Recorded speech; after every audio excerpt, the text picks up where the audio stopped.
What's up guys, welcome to a new episode of Filmmaking Friday. Today we're gonna talk all about F-Stop. Filmmaking Friday.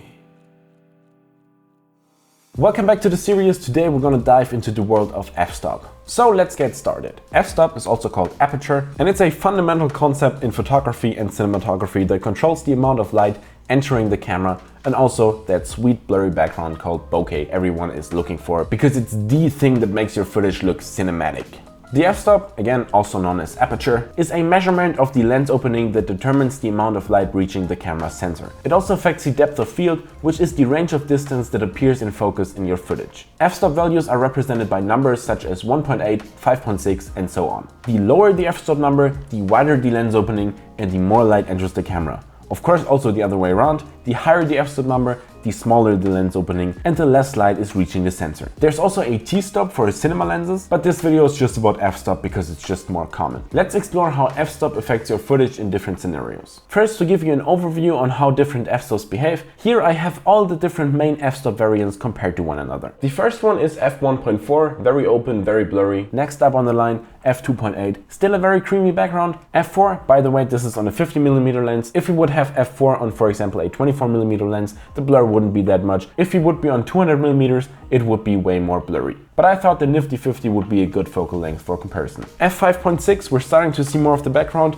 f8.0, still a decent separation between our subject and the background. f11, this is where it begins to definitely look less cinematic when you get to the double digits. f16, even more, and f22 is when basically the whole image is in focus. When shooting at a lower f-stop number like f1.8 or 2.8, you create a shallow depth of field. This means that the area in focus is relatively narrow while the background or foreground appears blurred. This technique is often used to draw attention to a specific subject or to simply create a cinematic look. Also, if you're shooting in a dark low light scenario, you also want to open up your aperture so as much light as possible enters your camera. When you want to shoot with an open aperture during the day, on the other hand, too much light is entering the camera. To counter that, if you want a blurry background during the day, you'd have to shoot with an ND filter that acts like sunglasses for your camera. It's important to note that as you decrease the f-stop number for a wider lens opening, you also reduce the depth of field, making it more challenging to keep your subject in focus. Therefore, it requires careful attention to still keep your subject in focus, especially when working with moving subjects or shooting at close distances. On the other hand, shooting at a higher f-stop number, such as f11 or f22, results in a wider depth of field. In this case, a larger portion of the scene will be in focus from the foreground to the background.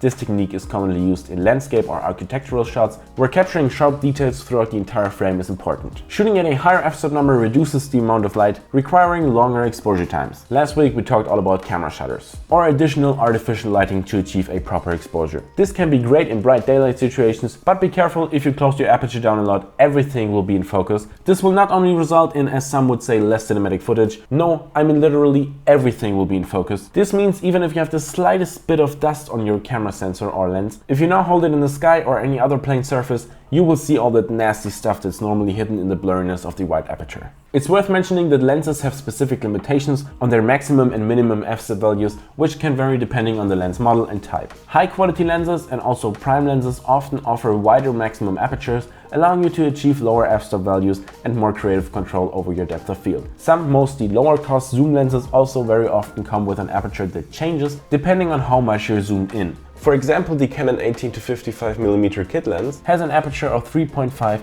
to 5.6 depending on how much you're zoomed in. On the other hand, the higher quality and also more expensive Canon L series lenses like the 24 to 70 f4 with IS or the 70 to 200 f2.8 have a fixed aperture during the whole focal range. In conclusion, the f-stop is a crucial part in filmmaking that determines the amount of light entering the camera and affects the depth of field. By understanding how to manipulate f-stop values, you can control the exposure and create different visual effects to enhance your storytelling. Now that's it for today's episode. I hope you found it informative and useful. As always, feel free to leave any questions down below in the comments. Don't forget to subscribe so you don't miss out on any future episodes. Next week, we're going to talk all about the ISO, so be sure to come back for that. And I will hopefully see you then. Goodbye.